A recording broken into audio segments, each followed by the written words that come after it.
त्रिपुरसुन्दरि पञ्चरत्नस्तोत्रम्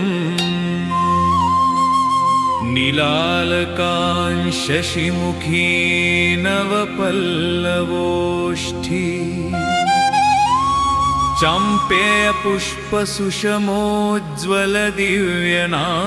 चाम्पेयपुष्पसुषमोज्ज्वलदिव्यनासाम् पद्मेक्षणां मुकुरसुन्दरगण्डभागाम् त्वां साम्प्रतं त्रिपुरसुन्दरी देवी वन्दे